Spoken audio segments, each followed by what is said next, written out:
Olá, este é o Poder Entrevista. Eu sou Mariana Halbert, editora sênior no Poder 360. E eu sou Simone Cafrune, secretária de redação assistente no Poder 360.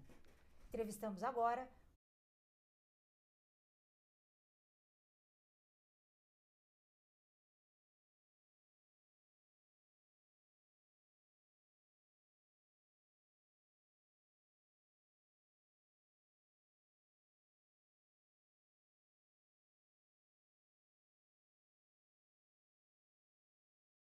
Foi eleito presidente da República pelo PSL em 2018, com 55,1% dos votos válidos. Venceu Fernando Haddad, candidato pelo PT e hoje ministro da Fazenda do governo Lula. O petista teve 44,8% dos votos válidos naquela eleição. Na campanha eleitoral, Bolsonaro levou uma facada durante um comício em Juiz de Fora e ainda sofre consequências do ataque. Tentou a reeleição em 2022, mas foi derrotado por Luiz Inácio Lula da Silva, do PT. O petista teve 50,9% dos votos válidos e Bolsonaro 49,1%. Em 2023, o Tribunal Superior Eleitoral declarou o ex-presidente inelegível até 2030 por abuso de poder político. Em março de 2025, o Supremo Tribunal Federal tornou Bolsonaro réu por tentativa de golpe de Estado no fim de 2022, acusado de 5 crimes. E ontem, dia 14 de julho, a Procuradoria-Geral da República pediu a sua condenação. Presidente, seja muito bem-vindo e obrigada por ter aceitado o convite do Poder 360 para essa entrevista. Obrigado, Simone. Obrigado, Mariana. Vi o slogan de vocês, né? Aqui se apura a verdade dos fatos. Realmente, eu não queria estar nessa situação, tá? Por uma acusação completamente estapafúrdia. Nada disso aconteceu, sempre joguei dentro das 4 linhas. E eu sou obrigado a fazer prova negativa dos fatos. Eles não têm que dizer onde, porventura, eu errei ou cometi um crime. Eu é que tenho que dizer que sou inocente. É difícil defender dessa forma, mas, ao longo dessa 1 hora, tenho certeza que a gente pode esclarecer muita coisa aqui. Nós agradecemos também a todos os websites desse programa. Essa entrevista está sendo transmitida ao vivo pelo canal do Poder 360 no YouTube e deve durar cerca de 1 hora. Não deixe de se inscrever no nosso canal, ativar as notificações para não perder nenhuma informação relevante.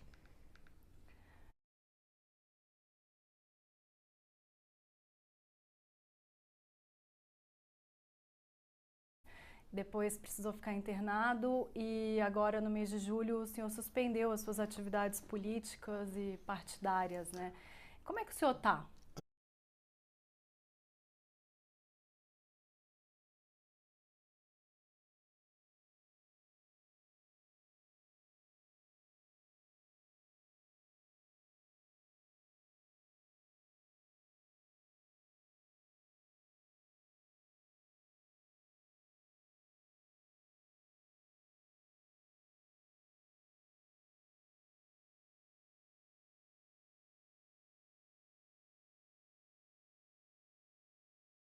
Justo, espero.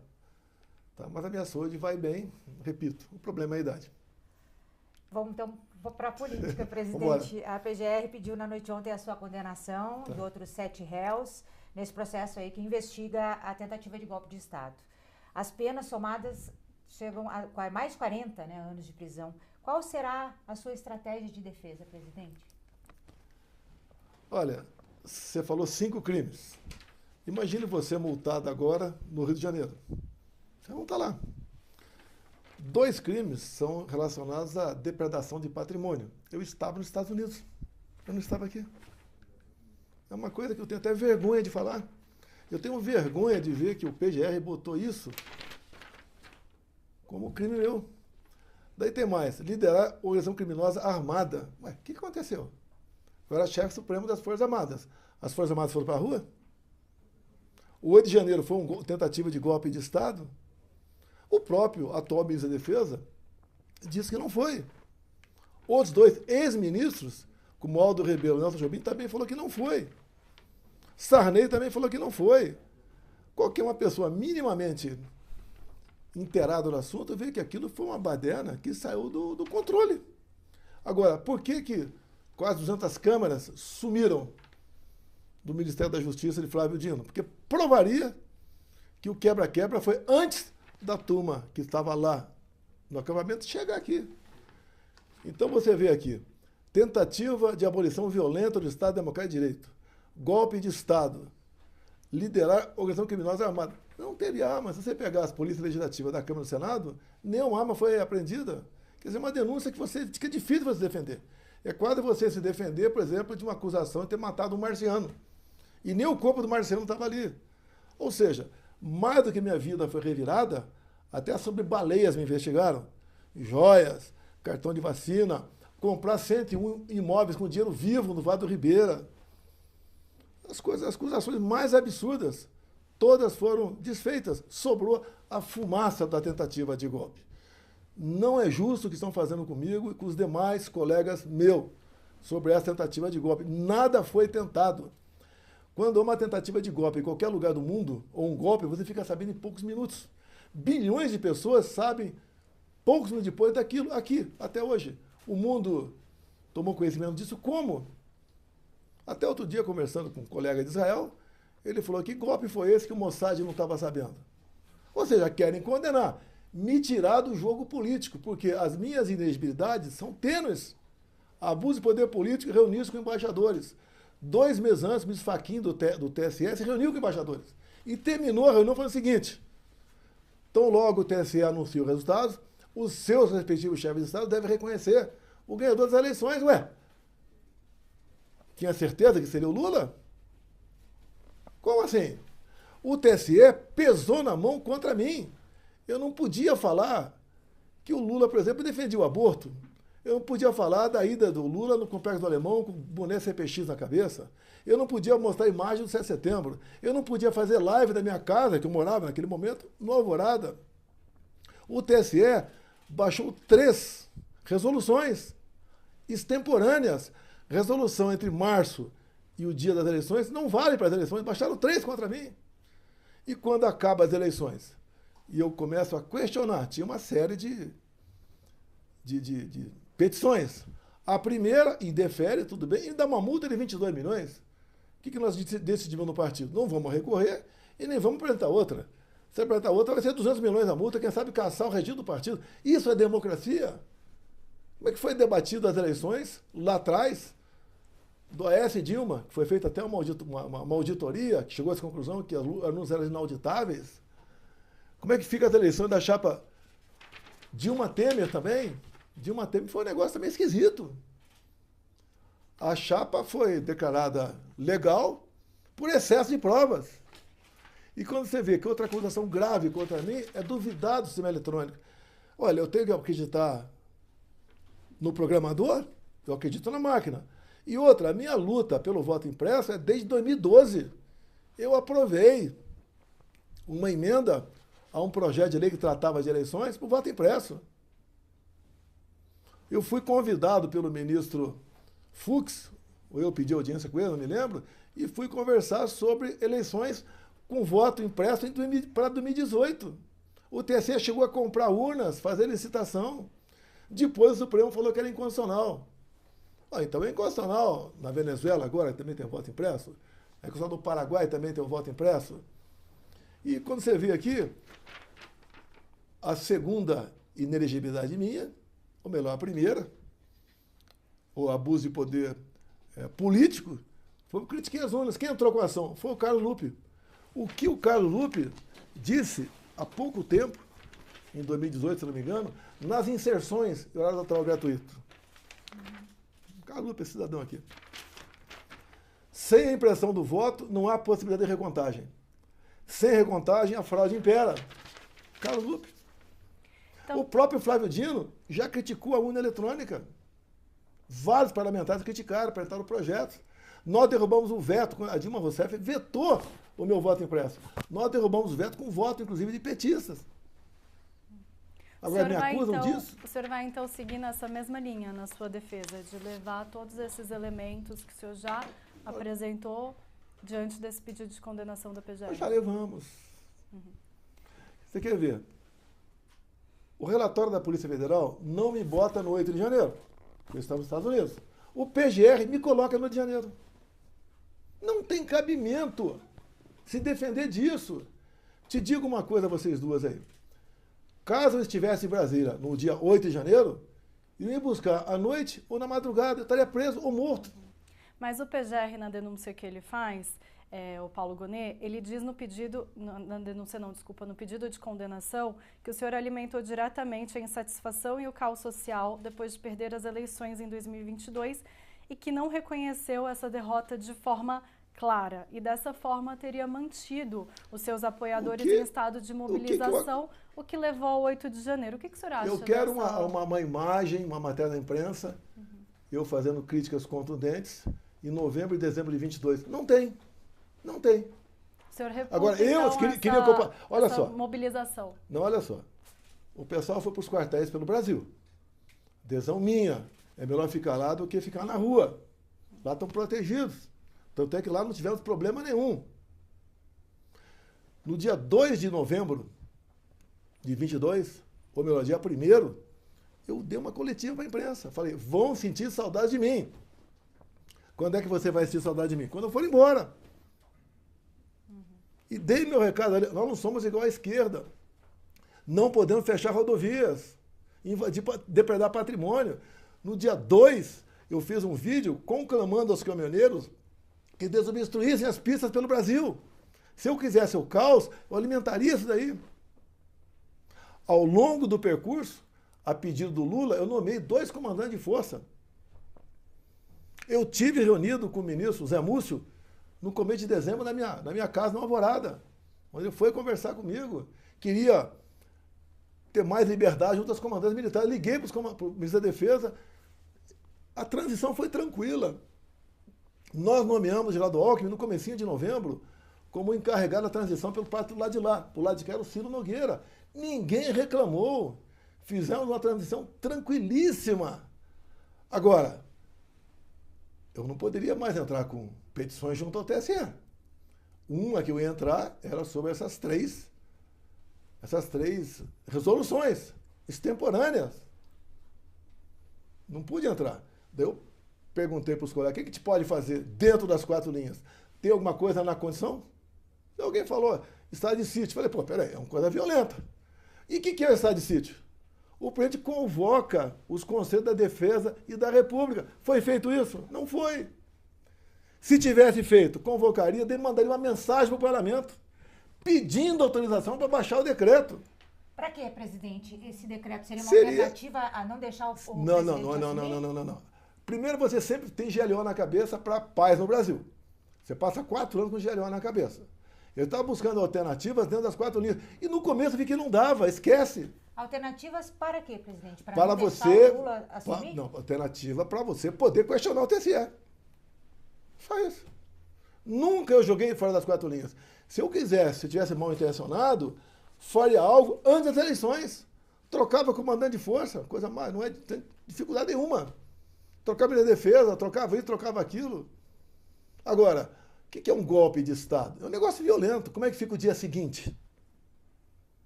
Você vê, se o americano desliga o sinal do GPS aqui no Brasil, você vai ficar igual a barata tonta aqui. Nunca existiu tentativa de golpe no Brasil. Da minha parte. Ponto final.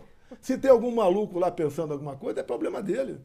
O que o senhor queria questionar o TSE era em relação ao resultado das eleições ou em relação à efetividade das urnas eletrônicas?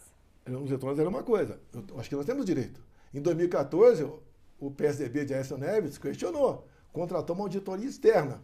Conclusão da auditoria externa. As urnas são inauditáveis. Na Venezuela, pela primeira vez, tivemos um voto impresso. Foi imposição do governo Biden, para poder voltar a comprar petróleo deles, que as eleições fossem transparentes. Maduro topou. Topou e fez o quê? Pegou a Maria Corina e Capriles, os 2 opositores, e tornou-os inelegíveis por 15 anos. Com a acusação, atos antidemocráticos. Subir no microfone, no carro de som e criticar o Maduro. Alguma diferença no Brasil? Tem deputados processados por ocupar a tribuna da Câmara. Em 2001, eu estava aqui em Brasília, eu cheguei em 91 aqui. O artigo 53 que os deputados eram invioláveis por palavras, opiniões e votos. Nós botamos o pronome ela é indefinido quaisquer. Para não ter dúvida, o parlamentar pode defender o que ele bem entender. E temos deputados de nome, como o Nicolas, o meu filho que está nos Estados Unidos, o Gaia, o Cabo Gilberto da Paraíba, e tantos, uns 25, sendo processados por usar a tribuna da Câmara. Nós vimos há pouco uma colega de vocês recebendo uma multa absurda, porque ela publicou, do impresso lá do Rio Grande do Sul, o salário de uma juíza. Você não pode mais. Aqui eu vi aqui, né? Nosso compromisso é com a verdade dos fatos. Parabéns a vocês fazem isso. Nós estamos caminhando para uma situação que você vai perder a paz do Brasil. Hoje é comum alguém passa um zap para outra pessoa, já pagou? Medo de tudo, não pode criticar mais. Está crescendo aqui, não é sentimento, é uma realidade de ditadura no Brasil. Eu aqui só estou, no meu entender, respondendo esse processo, porque eu tenho nas pesquisas, tá aí as pesquisas aí, que eu estou na frente do Lula em qualquer situação.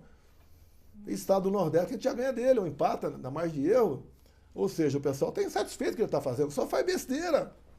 Provoca o americano o tempo todo. Até digo para você, talvez você vai entrar nesse assunto aqui. Se eu fosse presidente da República, o acordo com os Estados Unidos teria sido já feito aos moldes da Argentina, onde 80% dos produtos não são taxados. Por que aqui está em 50%? Porque ele provoca o tempo todo. A questão do BRICS, né? Queremos uma moeda padrão diferente dos Estados Unidos. Provoca o tempo todo. Provoca lá ao lado do Irã contra Israel, ao lado do Hamas contra Israel. É o tempo todo provocando e até chega a infantilidade. Vou levar jabuticaba para ele comer, que eu sei de chuva jabuticaba, né? Vou levar jabuticaba para ele comer. Chega essa infantilidade. Vira-lata, fukiu. Pô, é o tempo todo assim. Agora, parece que para esse governo que eu sinto, o caos é importante. Digo aqui, no meu governo, os bilionários e o pessoal pobre, todos ganharam dinheiro comigo, todos, sem exceção. E agora está o caos aí. Ninguém sabe o dia de amanhã. A gente vai voltar em alguns dos assuntos que o senhor mencionou aqui, mas voltando ainda na questão do pedido de condenação e do seu processo, a delação do tenente-coronel Mauro Cid, que foi o seu ajudante de ordens, foi fundamental na construção da denúncia que foi feita. O senhor se sente traído por ele de alguma forma e pode tomar alguma medida ainda? Fizeram a pesca probatória em cima do telefone do Cid por causa de um cartão de vacina. E o telefone dele tinha coisa desde antes de eu conhecê-lo. E daí, a partir dali, começaram a fazer histórias em cima desse aí. E teve ameaça em cima da esposa e da filha por falsificação de cartão de vacina. Agora pegaram um zap dele dizendo que eu nunca havia pedido para ele falsificar meu cartão. Tanto é que foi arquivada essa questão. E parece, pelo que tudo indica, né, que encontraram mais alguma coisa lá que mexe com a vida pessoal dele. Parece que é isso aí. Tanto é que nós pedimos os vídeos das delações, desde a qualificação até o término. Não conseguimos todos esses vídeos. Então, é uma suspeição forte nesse sentido. O que é uma delação premiada? É espontaneidade, que ele não teve, é verdade, que foi mudada várias vezes, e provas que não tiveram. A última, até na calhação com o João Braga Neto. Tinha um pacote de vinho lá que tinha 100 mil reais. Sabia como, se não viu, estava lacrado. Pelo peso. Eu posso pegar o máximo de dinheiro assim para você, aqui tem 1.000 reais. Ou tem 200 mil reais, se for nota de 2 reais, ou de 200. Tá? Então, uma delação que, se fosse na Lava Jato, tinha sido anulada há muito tempo. Como é Jair Bolsonaro, que atrapalha o sistema. Como é que é atrapalhar o sistema? Você pega um Porto de Santos, dá prejuízo de 500 milhões por ano. Comigo passou a dar lucro de 500 milhões. Para onde ia ser 1 bilhão de reais? Você pega o Itaipu Binacional, que apenas gerava energia. A gente entra lá, troca a diretoria, tivemos dificuldade para trocar algumas coisas lá, trocamos. Ao longo de 4 anos, diminuímos a tarifa em 45% em dólar, diminuímos, fizemos a segunda ponte com o Paraguai, de um voo de 470 metros, alongamos 600 metros a pista do aeroporto, asfaltamos a Transboiadeira a pedido do Ratinho do Paraná, obras de pequeno vulto em quase 60 municípios, no entorno do lago de Itaipu, nós fizemos acontecer. Para onde ia essa grana? E você vai em todas as estatais. Correios. foi superavitário comigo em 4 anos, mas você vê no último está em vermelho, né? Por que está em vermelho? Estava azul, está em vermelho. Porque o ano passado, 24, a diretoria dos Correios resolveu reconhecer uma dívida que estava em disputa judicial. E pagou R$1 bilhão para um escritório de advocacias que estava lá, entre os advogados, a esposa do presidente dos Correios. Então pegou esse 1 bi negativo de 2024, jogou no balanço de 22, daí deu negativo. Eu tinha conversado com o presidente dos Correios, é possível nós diminuirmos a dívida dos funcionários dos Correios com seus fundos de pensões? Porque o fundo de pensão que nós pegamos foi roubado pela administração do PT lá atrás. Tanto é que só desse rombo lá atrás, os funcionários têm um desconto extra de mais ou menos 10% até 2030 no seu salário. E agora tem mais um rombo que está vindo aí, vai passar para 2040. Assim é a administração da esquerda, assim é o PT. Então quem ganhava dinheiro lá atrás nos Correios passou a não ganhar comigo. Tem que tirar esse cara daí. Eu não tirei dinheiro da imprensa porque eu era mau. Eu fui o único presidente que teve que trabalhar com teto de gasto no Brasil. Eu não podia gastar mais do que aquilo. Vou cortar onde? Vou cortar na imprensa, na propaganda, vou cortar por aí, um montão de coisa cortada por aí. Não tinha patrocínio mais para quase nada. Tá? Lei Rouanet, botamos lá para baixo, que Lei Rouanet é o dinheiro que, em vez de entrar no orçamento, é abatido aqui embaixo. E a Lei Rouanet é um negócio complicado. Em alguns casos, né, a pessoa chegava lá, eu quero 10 milhões, chegava para o empresário, ele diminuía esse valor aí, acertava, e depois o cara aqui ia lá no Ministério da Secretaria da Cultura e acertava mais alguma coisa, chegava metade para ele. Então, uma jogada excepcional. Então, grandes artistas, né, não são todos que mexem com a Lei Rouanet, eram revoltados comigo. Tanto é que fizeram vídeos maravilhosos que a Amazônia está pegando fogo. Agora está pegando fogo o dobro na Amazônia e não falam nada. Presidente, deixa eu voltar um pouquinho na questão da PGR. Ela pediu sua condenação. Eu queria saber se o senhor mudou de ideia, permanecer no Brasil, tem alguma avalia viajar para outro país? Não, eu estou com 70 anos. Já sinalizou? Não? Eu estou com 70 anos de idade, cheio de problemas de saúde. Como é que eu vou para outro país? E outra, eu quero vê-lo, esse julgamento meu. Eu estou falando para vocês aqui, vou começar a falar para a imprensa. Como é que eu posso ser responsável por danificar patrimônio se eu estava nos Estados Unidos? E não é só eu não, tem muita gente presa aí, acusada de danificar patrimônio, que nem estava na Praça de Poder, estava no acampamento. O senhor considera a hipótese de ser preso? Tudo pode acontecer hoje em dia, né? Por que o Braga Neto está preso? Você nunca viu preventivo durar tanto tempo assim? Qual a acusação do Braga Neto?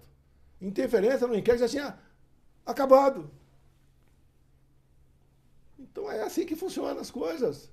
Eu quero e ponto final. É uma pessoa que sequestrou o Supremo Tribunal Federal e faz o que bem entende. Prende, ele vai interrogar, ele vai julgar, ele diz que é vítima porque tinha um plano para assassiná-lo.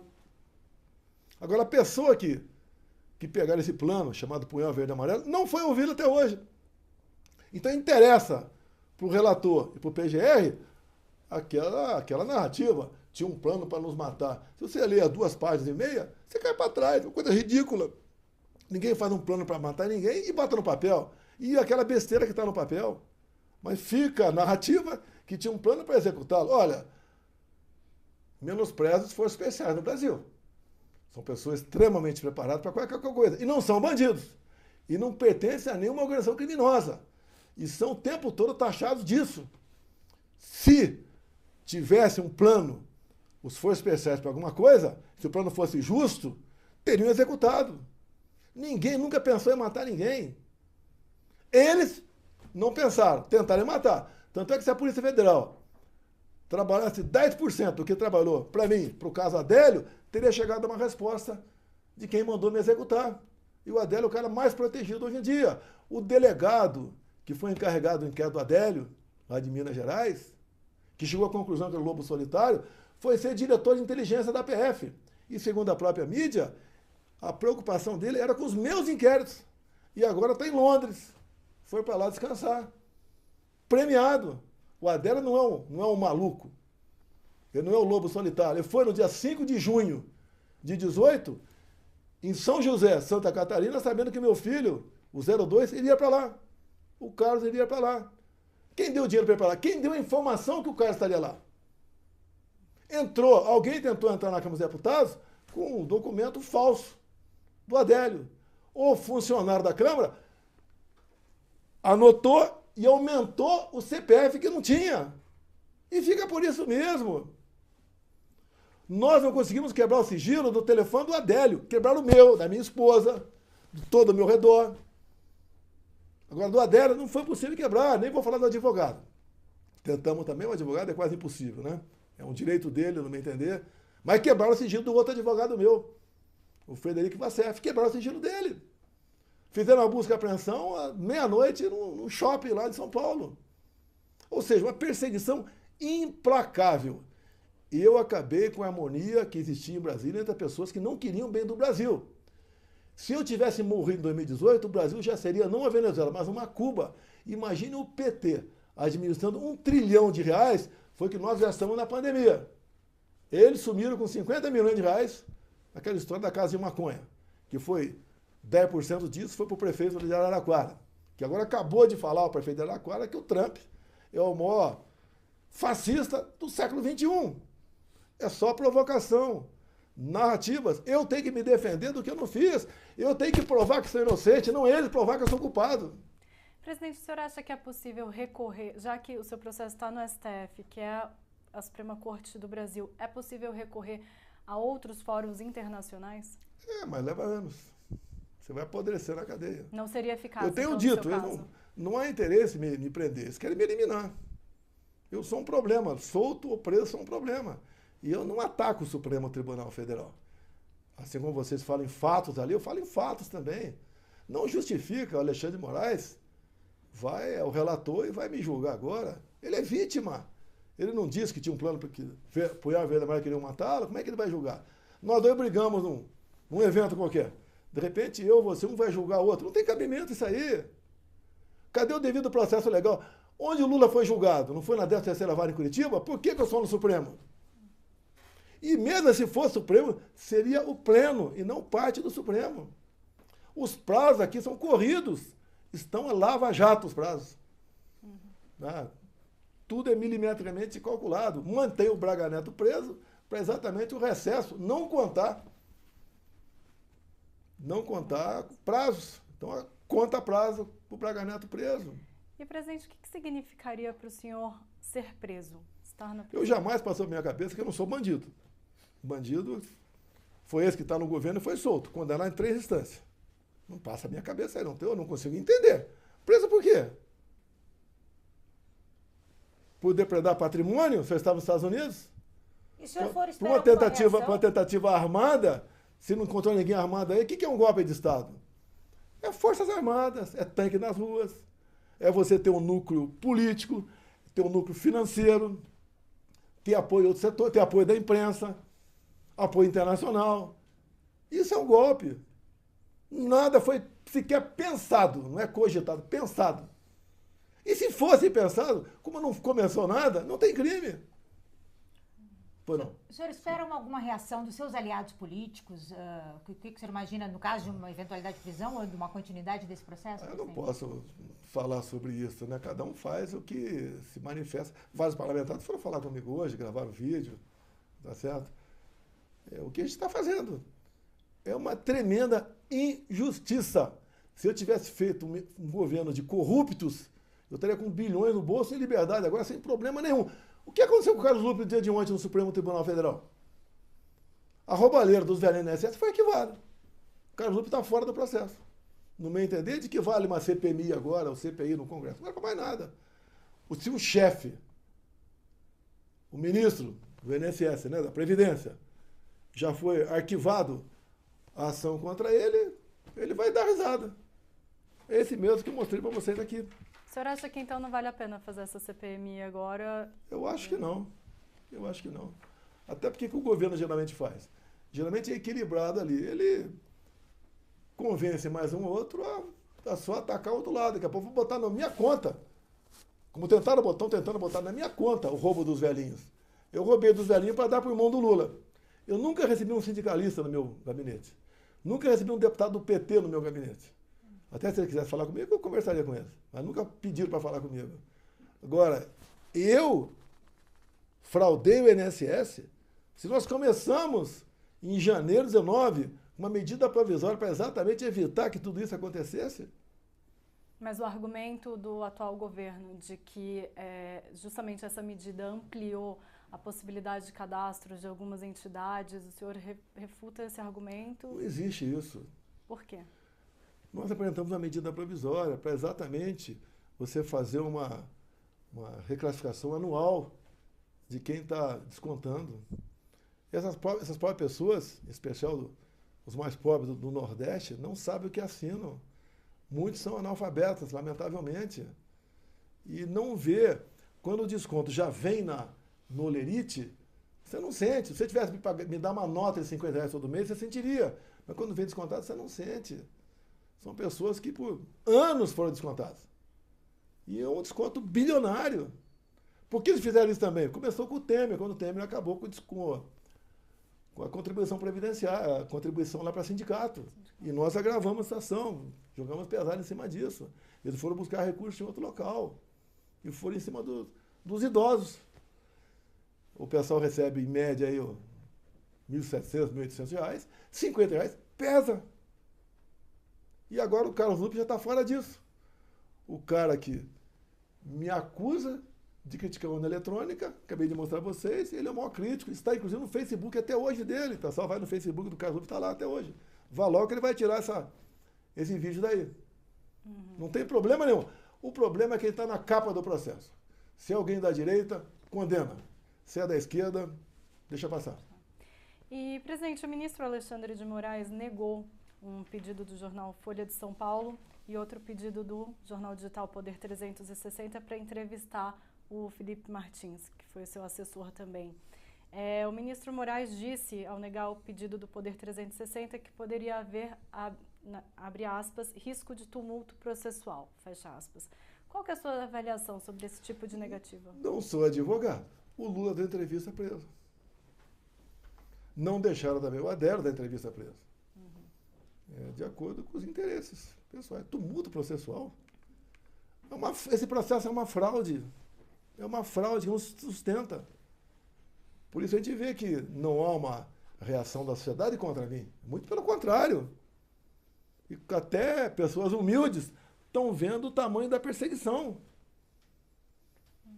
Me perseguiram de todas as maneiras possíveis e imaginárias. Tudo. Até minha esposa foi investigada por R$1.900 de moedinhas pega no lago. Graças a Deus ela havia doado para a instituição com recibo. Acuso ela de joias também. O Supremo Tribunal Federal decidiu, ou melhor, o Tribunal de Contas da União decidiu que os presentes personalíssimos, colar, anel, relógio, pertencem aos respectivos ex-presidentes, independentemente dos seus valores, até que o Congresso discipline a questão dos presentes. Então ele tinha acusado de tudo, de roubar joias, de falsificar cartão de vacina. Eu pedi para a Polícia Federal investigar uma fraude em Peruche, em São Paulo, que havia me colocado como vacinado. E o e-mail que vacinou era lula@gmail. É fácil chegar na pessoa. Quem tem um domínio desse, a princípio, não é uma pessoa qualquer. A PF não investigou. E me acusa de interferir na PF. Interfere agora. Eu não pude botar o Ramalho lá atrás. Agora, esse que está aí, que é amigo do Lula há anos, está lá. Então, o que acontece? O problema é que eu estou bem avaliado, fiz um bom governo tendo em vista a pandemia e a guerra, e eu vou dizer para você, não errei nada sobre a pandemia, nada. É só pegar o relatório com 500 páginas do Congresso americano, você vai ver o que é a pandemia. E você começa a ver no Brasil já indenizações para pessoas que tiveram problemas com a vacina.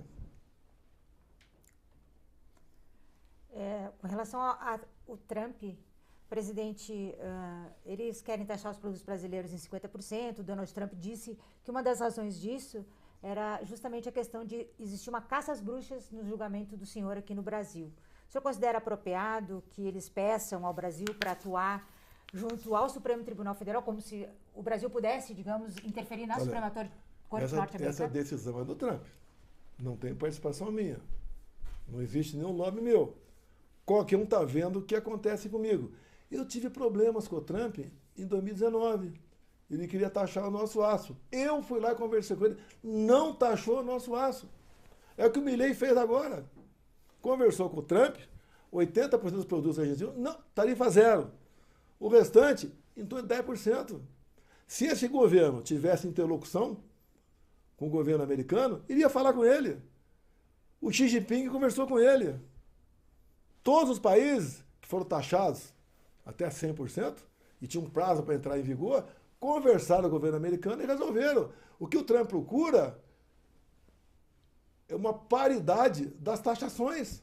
Nós taxamos o que vem de lá para cá, em média, 60%.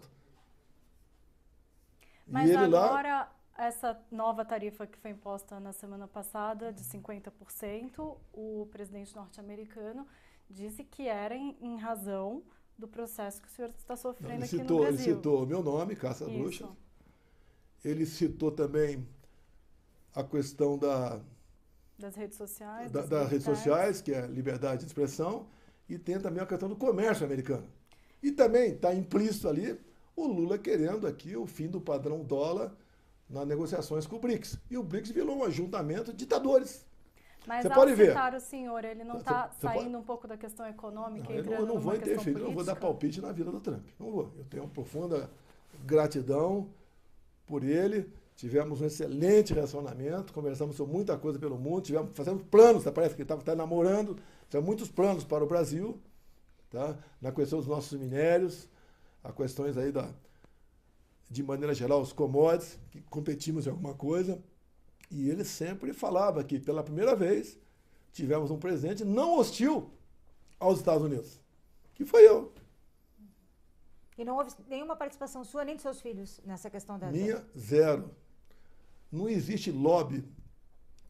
O americano vai com os fatos. Eu não tenho dúvida, não é porque sou eu aqui. Comigo é Caça Bruxa.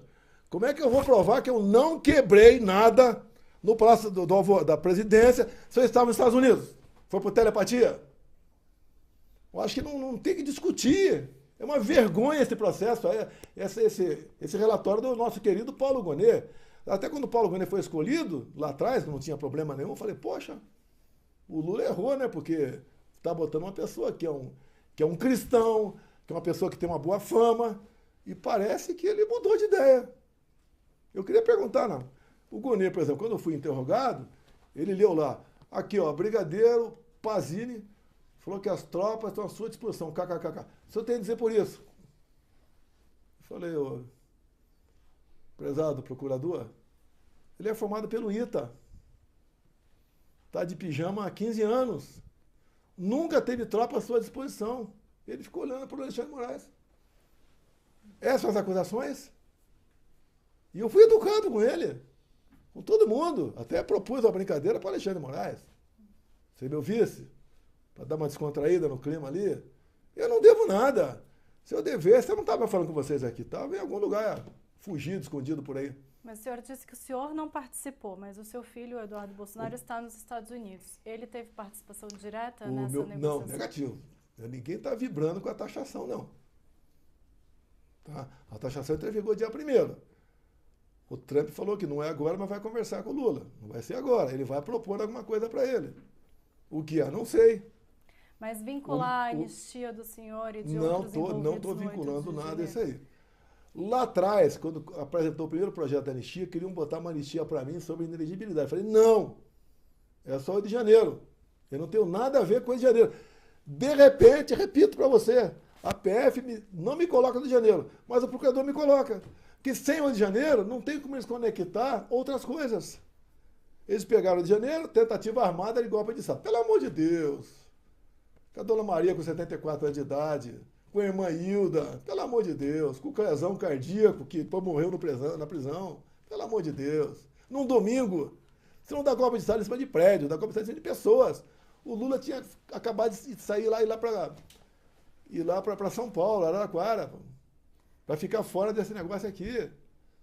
Pô, é uma armação, só não foi perfeita, repito, a armação do 8 de janeiro, porque eu não estava aqui no Brasil. Se eu estivesse aqui, eu estava preso até hoje. Presidente, o resultado desse tarifaço do Trump foi que o projeto da anistia, que os dois presidentes, tanto do Senado quanto da Câmara, colocariam para análise, foi adiado. Não há nem previsão agora. A questão da anistia chegou a um ponto da Câmara e o Senado aprovar. Poderiam aprovar. Mas daí o Supremo interferiu e falou, se aprovar, vai ser inconstitucional. Daí o pessoal resolveu... Não, e focou também na questão do tarifaço, né? Essa preocupação... Não, o tarifaço aqui foi não, o que passa na cabeça do Trump eu não sei. Ele é imprevisível. Eu gosto dele. Sim. Eu sou apaixonado por ele. Eu sou apaixonado pelo povo americano, pela política americana, pelo país que é os Estados Unidos. Eu nunca neguei isso desde meu tempo de garoto. O Trump sempre soube disso. Ele me tratava como um irmão. Sempre me tratou como irmão. E ele botou naquela carta, no primeiro parágrafo da primeira linha, o meu nome. Está sendo caça-bruxa ou não? Agora, eu não posso fazer pergunta para vocês, né? Você tem que perguntar para mim. Então, eu perguntaria para você. Você acha que eu quebrei alguma coisa aqui em Brasília? A pergunta é que você poderia até responder, mas não vou te questionar, não. Não tem cabimento o que estão fazendo. O senhor fala que é apaixonado pelos Estados Unidos, mas na sua época de deputado federal e também quando presidente, também questionou muito algumas atitudes dos Estados Unidos, inclusive com relação à Amazônia na época do presidente Joe Biden. Sim, já questionei algumas coisas, de acordo com o presidente, questionei. A Amazônia é uma história à parte. O mundo está de olho na Amazônia. O mundo está de olho em terras raras. A China está aqui dentro. O Lula, ano passado, assinou, entre memorandos e acordos, 37 com a China. Entregou tudo nosso para a China. Falta é aprovar no Congresso. Aí, quando começou o problema, Eduardo Bolsonaro, que ele seria o presidente da Comissão de Relações Exteriores. Tanto é que nós escolhemos na frente de comissões outras mais importantes. Daí tem o problema do passaporte dele, que ele resolveu ficar nos Estados Unidos. Se viesse para cá, seria castrado e ia ficar sem o passaporte. Botamos lá o Felipe Barros. Está fazendo um excelente trabalho. Acordo não tem emenda, ou sim ou não. E o que eu tenho conversado com os deputados do PL que estão na comissão é que não dá para aprovar esses acordos. Então a China é um país que não me quer disputando uma eleição também. Não neguei nada para a China. Meu problema com a China não foi venda de nada. Eles compraram nosso carne, compraram soja, compraram tudo da gente, sem problema nenhum. Agora, o que eles queriam? Comprar terras. O Senado, lamentavelmente, aprovou um projeto de venda de terra para estrangeiro. Eu consegui, na Câmara, segurar o projeto. Ainda falei com o presidente da Câmara na época. Se vocês aprovarem, eu veto. E a China tem poder para derrubar o veto. E se a China começar a comprar terra no Brasil, acabou o Brasil. Eu chamo de invasão silenciosa. Tem outro grande país que não quer me ver como presidente. Que eu sou uma pessoa autêntica, que penso e trabalho pelo meu país. Você não viu uma acusação de corrupção em cima de mim. O que é comum acontecer com quem tem cargos como o meu, de executivo? Nada. Trabalhei pelo meu país. Terminamos 24 com 54 bilhões em caixa, mesmo com todos os problemas. Relação dívida pública PIB mais favorável, mesmo gastando R$1 trilhão. Eu tinha uma equipe de ministros que era reconhecida. Um ou outro pisou na bola, nós acertamos ali. Mas a grande maioria fez um trabalho excepcional. E eu dei carta branca para todos eles. Se você pegar alguém na rua agora, me cite o nome de 3 ministros do Lula. O cara não sabe. O senhor avalia que há interferência da China, então, em relação ao seu processo? Não há dúvida nisso. Há 6 anos a China acabou com a lei do filho único. Eles são com 1,5 bilhão de habitantes. Eles precisam encher barriga lá. E o grande fazendão é esse daqui. Se um chinês comprar uma terra vizinha da tua fazenda, ali do lado, o trabalho vai ser 15 horas por dia. Daí alguém vai falar, o MP do trabalho vai fiscalizar. Vai nada. E se for, vai acertar. E como vão ter uma produtividade maior, vão quebrar você do lado. E daqui a pouco um chinês casa com alguém da tua família ali, ou com sei lá, compra a tua fazenda, um brasileiro, e tudo bem. Então nós estamos descambando. O que eu acho que o Trump está vendo, lá atrás ele tinha essa visão. Eu acho que ele tem agora com mais precisão. Ele não quer o Brasil, já está no caminho, né? Mas que se transforme numa Venezuela. Até porque muita gente está preocupada com o tarifaço, também sou contra, seria contra o tarifaço. O meu filho Eduardo seria contra o tarifaço também. Mas nós temos um problema mais grave. Se continuar o Brasil avançando rumo à esquerda, o Lula falando besteira o tempo todo, esse inconsequente, provocando os Estados Unidos, essa taxa de 50% que pode ser diminuída, eu acho que eu tenho o poder de resolver esse assunto, parte dele. Mas eu tenho que ter liberdade para conversar com o Trump. No momento, nem passaporte eu tenho. O senhor gostaria de ter esse passaporte, então, para ir aos Estados Unidos Por que eu estou quase 2 anos sem passaporte? Meu Deus do céu! Mas o senhor gostaria de negociar diretamente Gostaria de conversar com ele, sim. Agora, ele vai apresentar uma proposta para o governo brasileiro. Não é apenas eu conversar com ele, ele vai apresentar uma proposta. Quase todo dia tem uma nota dele na imprensa, no Rumble dele lá, a plataforma dele lá. Ele está mostrando o que ele está querendo. Cada um analise, comece a ver aquilo ali. E eu que não vou falar o que ele está querendo, qualquer um enxerga o que ele está querendo. Ele quer liberdade de expressão. Até costuma dizer, né, aqui no Brasil nós temos liberdade de expressão. Nós não temos a liberdade depois da expressão. É o que está acontecendo. Com todo respeito a você, não preciso responder.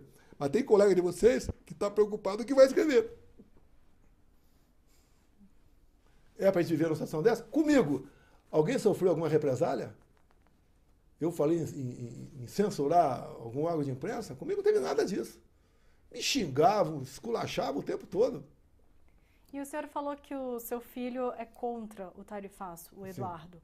Mas ele já escreveu nas redes sociais e deu algumas entrevistas defendendo essas tarifas e dizendo que a única solução para que o governo norte-americano reduza o valor colocado agora de 50% é garantir a anistia. Olha, o que eu li, ele não é favorável à tarifa aqui no Brasil. Uhum. Ele falou que é uma medida do governo para pressionar o Lula aqui. É isso que ele falou. Uhum. Tá? Mas ele está lá, essa questão, ele tem um bom relacionamento na Casa Branca, lá no Parlamento, e ele tem trabalhado lá para que o Brasil volte à normalidade. Coisa que não teria liberdade aqui no Brasil. Se tivesse no Brasil falando o que está falando, já teria decretado uma prisão para ele e a Câmara decidir se ia continuar a prisão ou não. Como fizeram com o Daniel Silveira. O Daniel Silveira falou uma besteira. Eu li aquele negócio, eu não acreditei que ele falou aquela besteira. Pensei, pô, esse cara tá maluco? Agora, 8 anos e meio de cadeia? Pela primeira vez na vida, eu dei uma graça para ele, baseado na lei, não foi da minha cabeça. Quando eu deixei a presidência, foi cassada a graça e ele está preso. Arrebentou com a família dele, com várias famílias aqui se arrebentaram em Brasília. É inadmissível essas pessoas presas por tentativa de golpe, armado. Pessoas que nunca viram uma arma na tua frente, não tem porte de arma, não sabe nem o que é estilingue. Isso é uma coisa desumana que faz com essas pessoas com câncer. Presidente, na cadeia, pô. Uma curiosidade que eu acho que é de muitas pessoas. O senhor está inelegível. Pretende se candidatar em 2026? No momento, sim. O seu nome é o único da direita. Eu vou até últimas consequências. Não há uma alternativa ao seu nome. É injusto. Eu estou inelegível porque me reuni com embaixadores, porque eu subi no carro do som do Silas Malafaia. Não tem cabimento, eu não gastei um centavo nisso. Abuso de poder político e reuniões com embaixadores. É privativo do presidente da República convocar embaixadores e não do seu Fachin. E quando acabou o 7 de setembro, deixei a faixa com alguém. Quando fui para a Esplanada, eu fiquei assustado com aquela imagem. Mas todo mundo ficou assustado. Parecia uma plantação de girassol. E eu ocupei o carro de som do Silas Malafaia. Aí, abuso de poder econômico. Não gastei um centavo.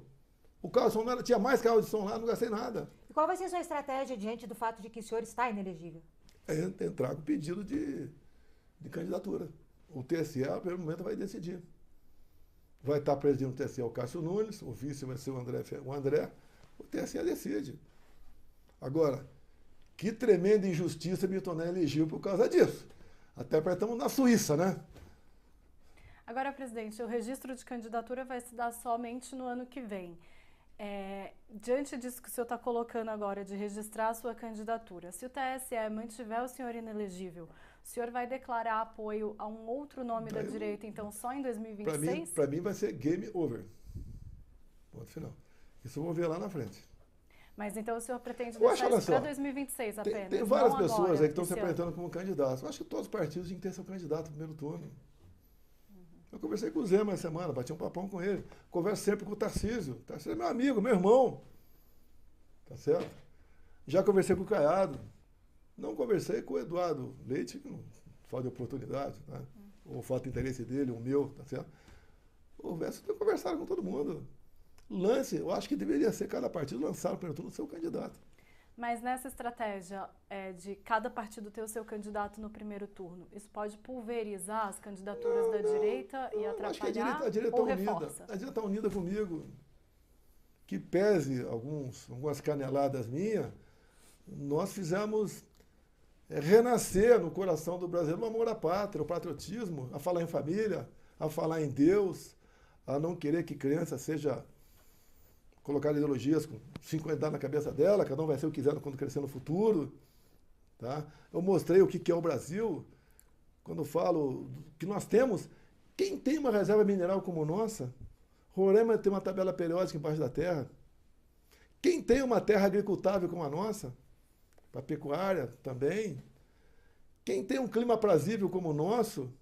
Água doce no Brasil todo, uma costa fantástica. Nós terminamos 22 com tudo pronto para eólicas offshore no Nordeste. Eólicas offshore que é catavento no mar. Por que você pode fazer catavento no mar aqui? Porque aqui não tem tufão. Se for fazer nos Estados Unidos, você vai ter que todo ano botar uma torre lá. Aqui não. Para produzir o equivalente a 50 Itaipus. Mesmo sem recurso, o Tarcísio fez milagre. O Tarcísio tinha 7 bilhões por ano para infraestrutura. Fez milagre. Atacamos muitas balsas pelo Brasil. A ferrovia Norte-Sul privada. Desenrolamos.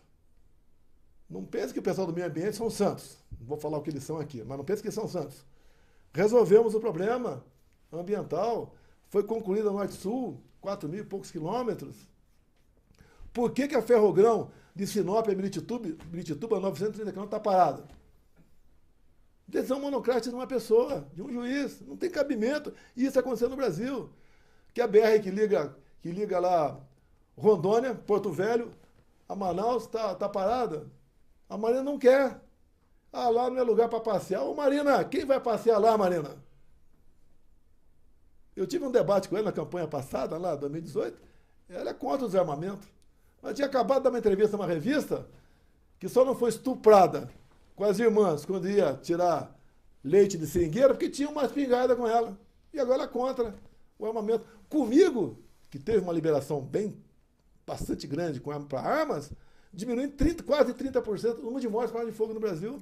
É só que quem mata não é arma, é o cidadão que mata. E, presidente, o senhor falou em defesa da pátria. Eu queria só fazer um parênteses e voltar aqui um pouquinho na questão do tarifaço. Muita gente, os aliados do presidente Lula e até mesmo pessoas da oposição disseram que essas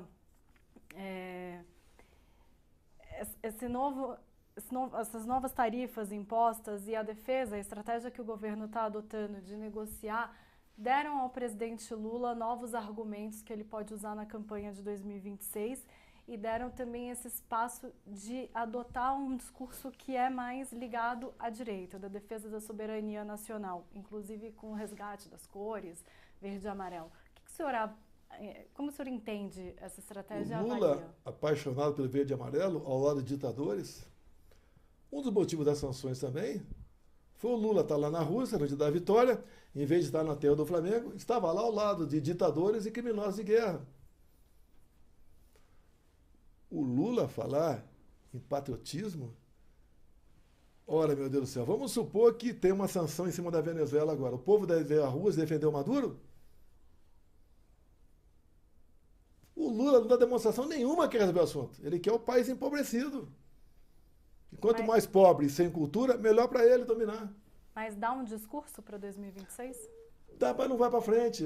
Consegue atingir uma pequena percentual de pessoas menos esclarecidas. Eu quero voltar a 2026. O senhor considera, aí, no caso de inelegibilidade, permanecer alguém da sua família? A gente vê algumas pesquisas de popularidade da sua mulher, dos seus filhos. O senhor considera algum deles? Você vê a pesquisa, não pedi para botar ninguém em pesquisa, né? A Michelle dá com a mais habilitada a ganhar a eleição, por exemplo. Você não vê discutindo política com ninguém. Ela tem a vida dela, em casa sem problemas comigo, graças a Deus. E ela está no PL Mulher, acabou de chegar do Acre agora, uma viagem lá. Se você andar na rua agora e fizer uma pesquisa, qual partido você vai votar? O PL está na frente. Tem a ver com o trabalho dela. Ela sempre dá uma boa mensagem de esperança, aponta algumas soluções. No Acre agora ela é uma carta dirigida ao Lula. Ela resolveu, com a equipe dela, fazer uma carta. No meu entender, ficou muito bem feita a carta dela. Baixar as armas e buscar alternativa. Que há uma previsão não muito precisa que com esse tarifaço, se entrar em vigor de 1º de agosto, a gente perde 6% do PIB.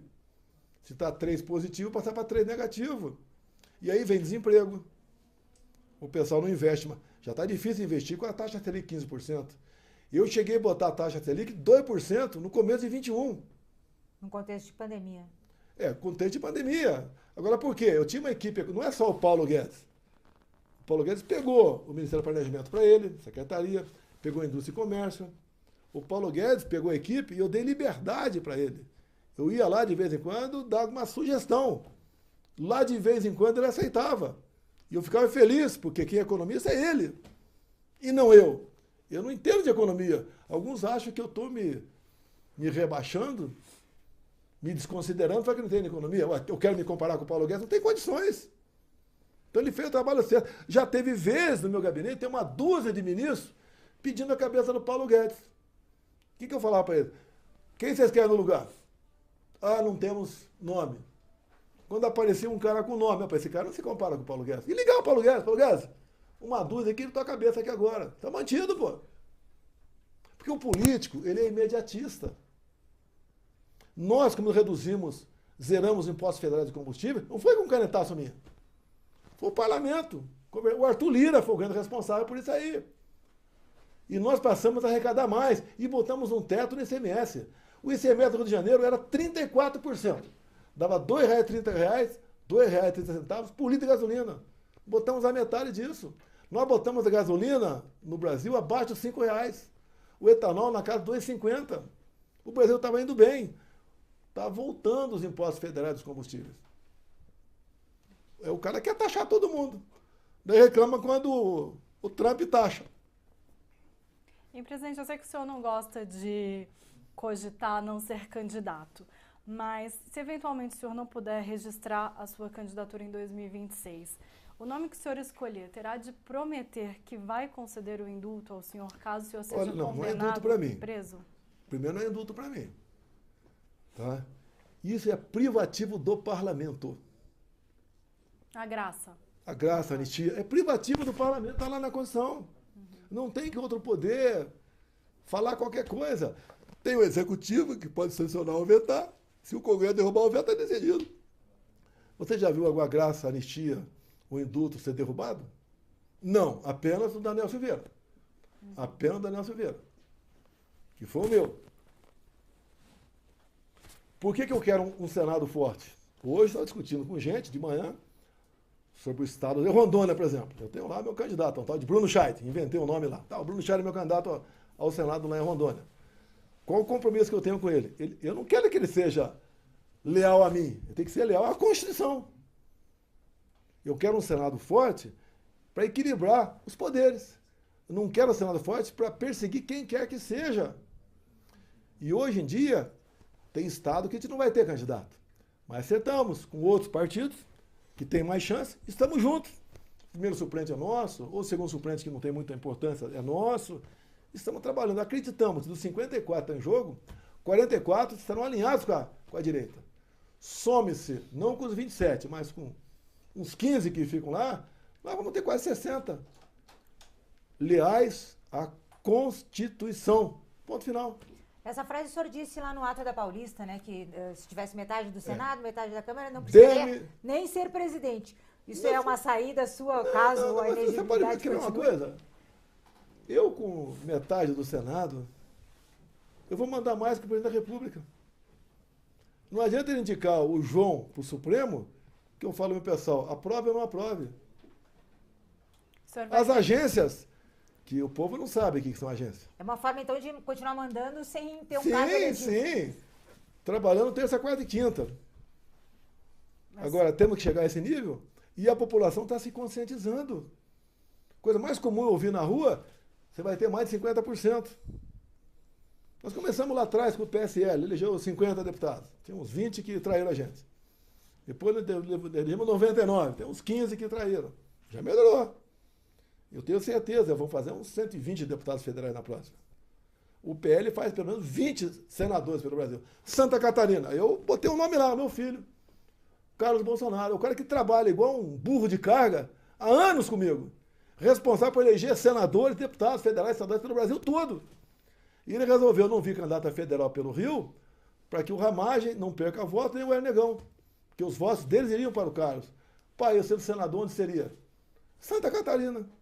Já teve uma pesquisa aí, o Instituto mostrou para mim, mas não permitiu mostrar que é o nome do Instituto, que está na frente. Tem uma pesquisa agora num blog de esquerda que deu 80% que vota nele. Agora, eu não estou contra os outros candidatos. Lá tem bons candidatos.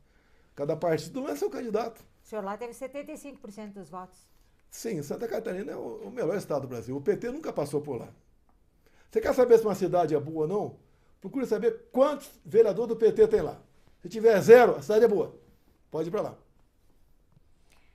E, presidente, então, só para resumir, o senhor disse que pode chegar a ter influência sobre 60 senadores. Sim. E o senhor está dizendo, então, que se o senhor der um comando de que eles devem votar pelo impeachment de algum ministro do STF, nós não queremos eles votariam? isso. Nós não queremos perseguir ninguém. Olha os sinais que nós estamos dando. Falta 1 ano e meio para acabar o 2026. Mas essa influência do senhor seria o que exatamente, então? Se você me vê forte, você não me provoca. Como o Senado está fraco, tem uns 33 ali que são independentes, ou são leais à Constituição, o restante, por um motivo ou outro, não tem essa independência, todo mundo sofre. É justo as pessoas presas pelo Rio de Janeiro, tentativa armada de golpe de Estado, pelo amor de Deus. Eu repito, é você receber uma multa agora lá em Fortaleza e tem que pagar essa multa. Ah, pelo amor de Deus, o que é isso? Que justiça é essa? Nós queremos isso para o Brasil? Hoje sou eu, amanhã é outra pessoa. Que não vão parar por aí. Presidente, o senhor falou que o governador Tarcísio de Freitas é um irmão seu. E o senhor andou se reunindo com ele na semana passada. Nesse encontro, ele avisou que faria uma defesa da economia de Estado e ao invés de defender a anistia aos bolsonaristas. O senhor considera isso uma deslealdade? Não, negativo. É obrigação dele defender seu Estado. É obrigação do Lula defender o Brasil. Se o Lula não está defendendo o Brasil, por que o Tarcísio vai fazer? O Tarcísio se reuniu com o encarregado de negócios semana passada. Parece que houve uma nova reunião hoje de manhã também. Ele está buscando alternativa. Agora, a decisão é do Donald Trump. Ponto final.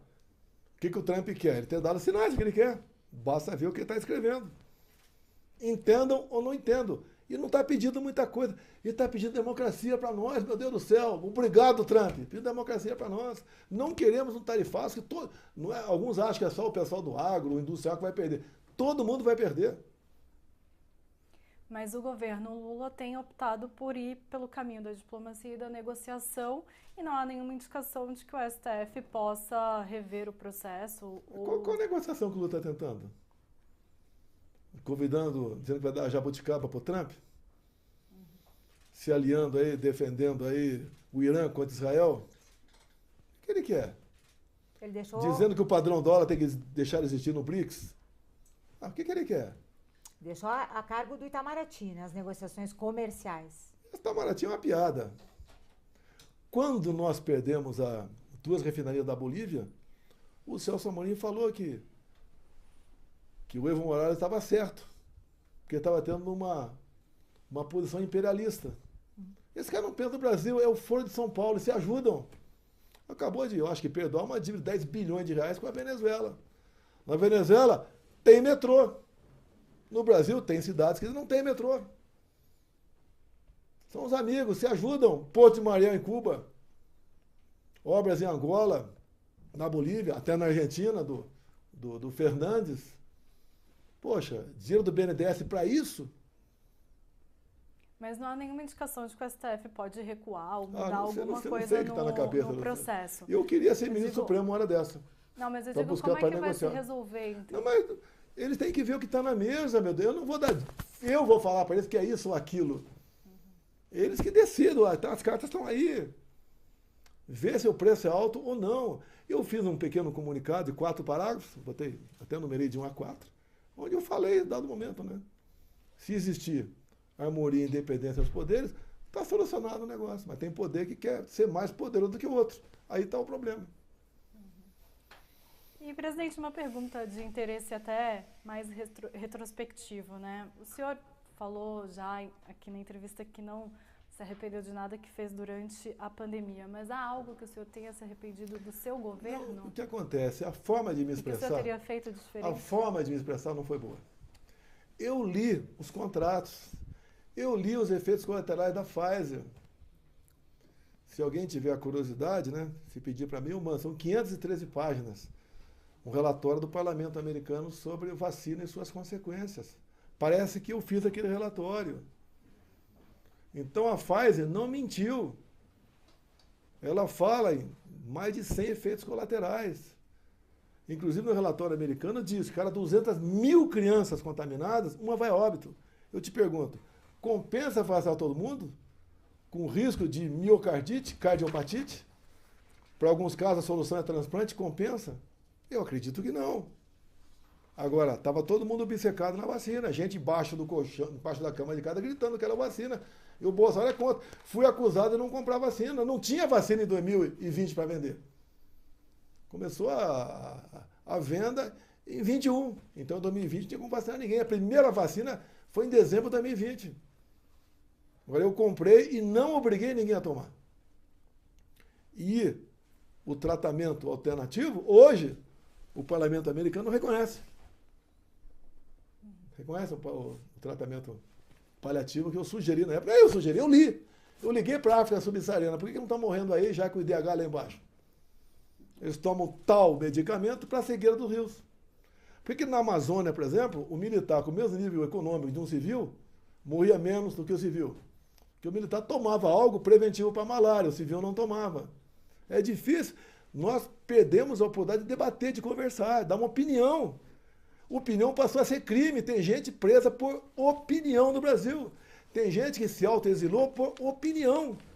Não tem cabimento de viver num país desse. Eu estou sendo julgado por narrativas.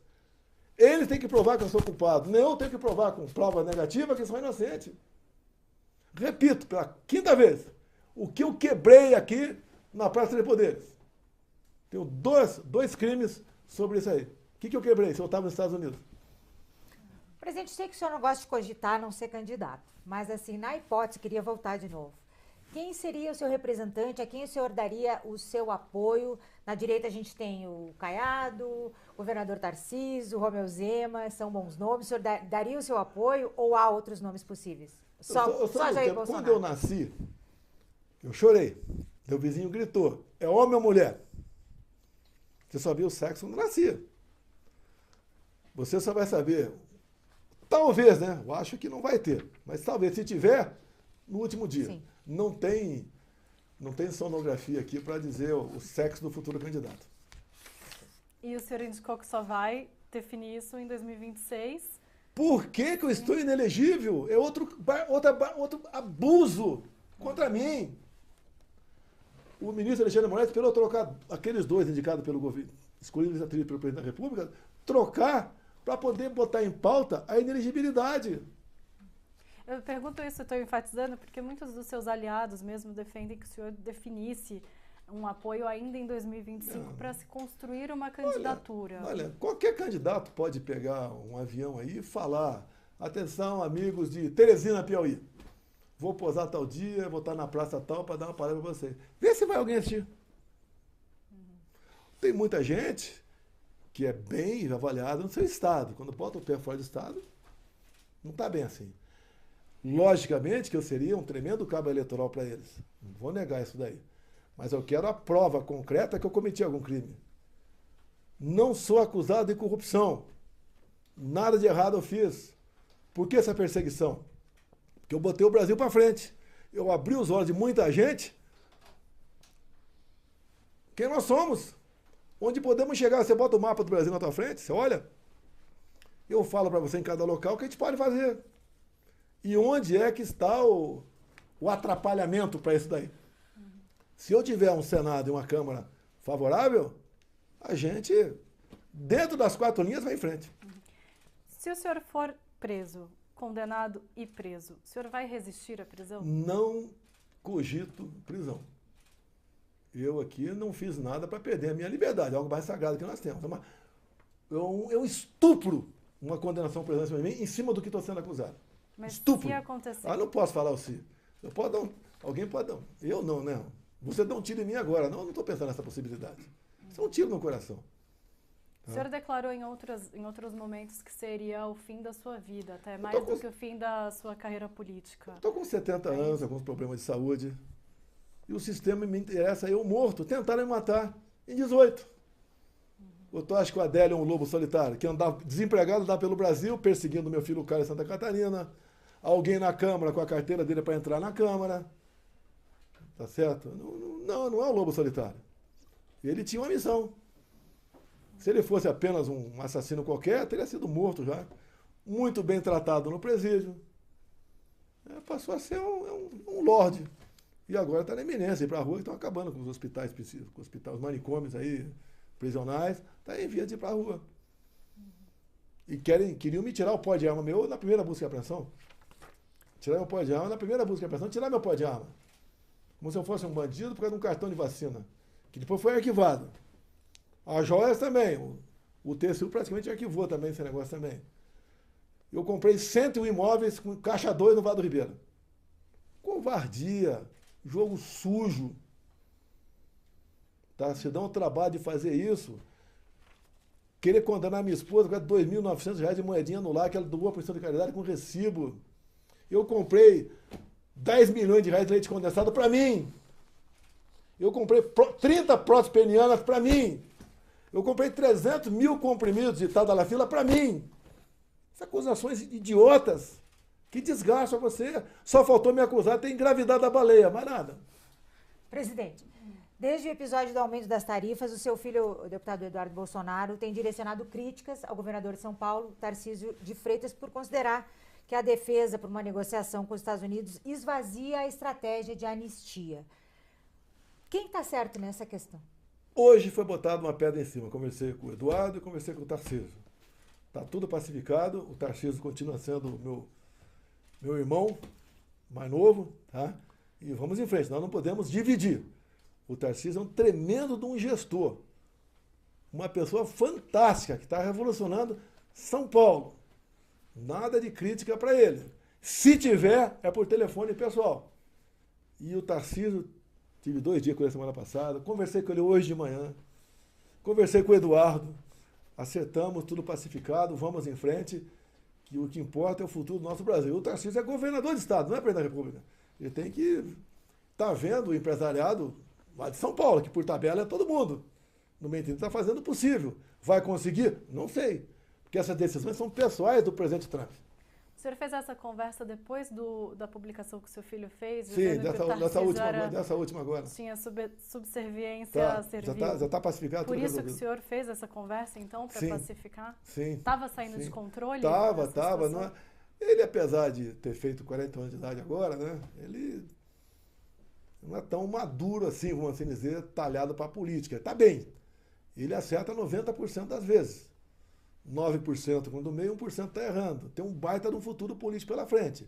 Desde que esse inquérito que foi aberto exclusivamente para ele agora, como tentativa também de abolição do Estado Democrático de Direito, olha só, botaram ele num inquérito, tentativa de abolição do Estado Democrático de Direito. Ele fazendo trabalho nos Estados Unidos, o que Gleisi, deputado do PT, senadores do PT, fizeram quando o Lula estava preso? Foram para o mundo todo, até para Al Jazeera, eles foram falar que a justiça do Brasil aqui está perseguindo o Lula. Quando, ao contrário, não pode. E outra, o que ele está subvertendo o Estado Democrático de Direito conversando com parlamentares dos Estados Unidos? Ou com gente da Casa Branca? Quando lá atrás eu cogitei ele ser embaixador, ele foi ridicularizado. Fritador de hambúrguer, apelidos outros. Tá? Tão preocupado agora com o fritador de hambúrguer? Era para, se eu sou o Lula, ligo para o Eduardo. Eduardo, vamos resolver esse problema junto? Mas ele não tem humildade para isso. Ele quer o pior do Brasil, ele quer culpar alguém. Ele sempre culpa alguém. Se o Lula ligasse para o Eduardo atenderia e teria uma conversa? Eu teria que falar com o Eduardo. Mas o senhor daria esse conselho? Daria, conversa com o Lula. Conversar com o presidente? Sim. E outro Nós temos um problema grave pela frente agora, que é essa tarifa. E repito aqui, o Trump deu a entender o que ele quer. O que ele não quer caça às bruxas. Sim. Ele quer a liberdade de expressão, que interessa para vocês da imprensa, muito isso aí. Ele quer um bom comércio. Ele não quer que o presidente aqui fique falando em acabar com o padrão dólar. Ele gostaria que não continuasse apoiando terroristas, o Lula, Hamas, todo mundo, tá? Não apoia Israel. Nós temos uma interrogação aí se saiu algum urânio do Brasil ou não para o Irã, que o urânio tem DNA. Tá? Já imaginou se aparecer um DNA brasileiro no urânio, porventura, apreendido lá no Irã? Como é que fica o Brasil? Quais seriam as sanções em cima do Brasil? A gente ficaria um páreo aqui no Brasil. Páreo. O Lula ameaça quebrar patentes. Esse cara, ou ele quer quebrar o Brasil, ou é um psicopata. Um dos dois. O senhor disse que o senhor daria esse conselho para que o Eduardo atendesse Escute a uma ligação sim, do presidente Lula. Mas o senhor daria o conselho também de que o Eduardo procurasse ativamente o presidente? Não, quem tem que procurar é quem está precisando. Quem é o presidente é o Lula, pô. Se o Lula mais mal fala com os seus ministros, vai falar com o Eduardo. Procura. Humildade. Faltam agora, acho que 15 ou 16 dias para o 1º de agosto. Se chegar, o Brasil apenas exporta o equivalente a 12% para os Estados Unidos, mas dá um impacto geral aqui, geral. O mundo começa a tirar dinheiro daqui, já está tirando dinheiro daqui, não quer investir mais aqui. Quem quer investir num país, você não tem segurança jurídica? O senhor acha que já... Repito para vocês aqui, se eu fosse presidente, estaria sendo tratado da mesma forma do Milei na Argentina. Que já demonstrei lá atrás, quando o Trump quis taxar o nosso aço. Essa pergunta que eu ia fazer, o senhor acha que o senhor teria, digamos, poderia fazer uma interferência e conseguir alguma coisa do Trump? Não, pode ter certeza no sentido de reduzir essas tarifas? Eu teria conversado com ele antes. Você tem que se antecipar a problemas. Até porque não teria por que taxar. Você vê na primeira correspondência dele o porquê. Você olhar, tem razão ou não tem razão? É só você ver. Agora, quase que diariamente, você tem um novo ataque do Lula ao governo americano. Tá acabando? Tá acabando. Inclusive, vamos encerrar agora. Tá, E, bom, chega ao final esta entrevista do Poder Entrevista. Eu gostaria de agradecer a presença do ex-presidente Jair Bolsonaro. Obrigada por ter aceitado o nosso convite para participar. Obrigado a vocês duas. Foi muito prazeroso. Eu confesso que queria o Rodrigues, né? O Fernando, tá certo, mas ele falou que estava com problema e falou das qualidades de vocês duas. Fique tranquilo. Vai ser uma entrevista realmente autêntica e sem qualquer pegadinha. Muito obrigado a vocês duas da forma como conduziram a entrevista. Obrigada, senhor presidente. Essa entrevista foi transmitida ao vivo pelo canal do Poder 360 no YouTube e ficará disponível. Agradeço a todos os web espectadores que assistiram a este programa. E para ficar sempre bem informado, se inscreva no canal do Poder 360 no YouTube e ative todas as notificações. Até a próxima. Até a próxima.